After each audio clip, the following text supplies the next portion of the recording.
Hey, so this is a wonderful question, a very big topic. I will likely tackle this in multiple videos, but as you watch and listen to these, if you have more specific questions, I'd love to keep deep diving into this topic because I do think it's an important one. Our stance within our clinic, there's a balance to all of it. We definitely do not shy away from the need and use of Western medicine. And we do have patients, plenty of patients who are trying to stay out of that system.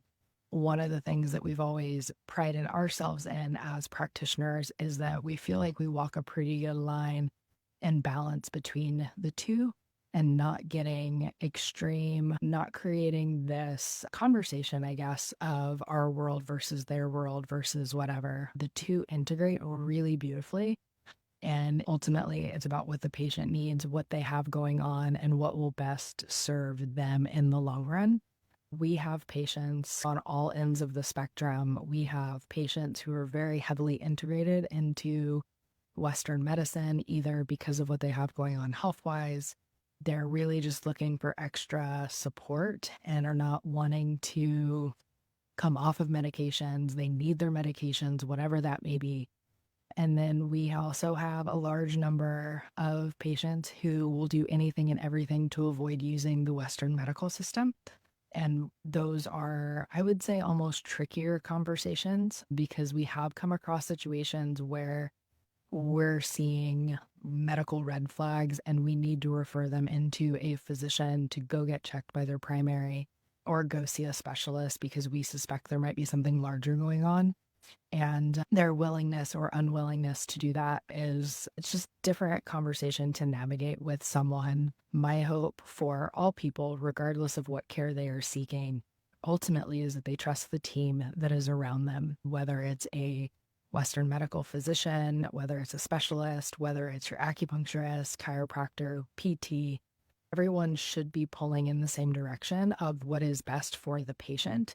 And if you're feeling stuck, like you can't have the conversations that you need to have with any of your providers, it's how do we find a team that supports us and is honest and is doing their due diligence within their scope of practice, but is also taking the time to listen and communicate with the patient what their needs are, what their concerns are. It can integrate very beautifully. This is where I'm going to have an actual separate video talking about this in detail because right now our clinic is myself and my dad, who is also a doctor of acupuncture and Chinese medicine, but his fiance is actually in the process of graduating with her doctorate in nursing. And in our state, they have autonomous practice laws and can hold a different role within patient care. So she is very soon going to be a huge part of our collective clinic space, being able to bring that Western flavor and support into our space for our patients that need it, want it, whatever that may be. Definitely a big fan of integrating the two.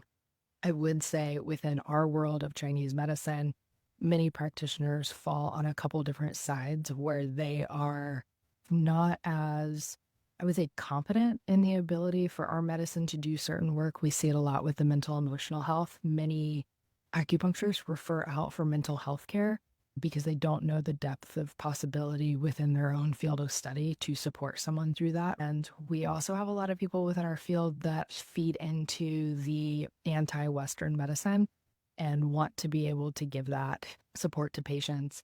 What I love about what our clinic offers is we can hold that space for anyone and everyone. Again, we've been in practice for over a decade. We do not shy away from telling patients who do not want Western intervention that you need to go see a physician and get that checked out. And we don't take those conversations lightly. And at the same time, if we have people that are coming in that are just looking for maintenance care, health and wellness, general support, we can absolutely hold that role and hold that space for them. And so, really, it's our own integrity within practice. We have certain triggers that come up that we have to refer out. And all of that is also in the best interest of the patient. So, it's not about my ego and my want to help in an area that we may need some extra support. I have absolutely referred out for patients within mental health crisis to speak with their psychiatrist, psychologist, I've had patients go on meds because of the challenges that they're having. And those patients have also, in turn, been able to come off those meds as things stabilize and we got to continue our work together. So at this point, we've seen all ends of the spectrum. And again, to simplistically answer your question, yes, they do integrate very beautifully. And that's part of, so our gym name is Middle Path CrossFit. That's where the name came from when we were opening our affiliate.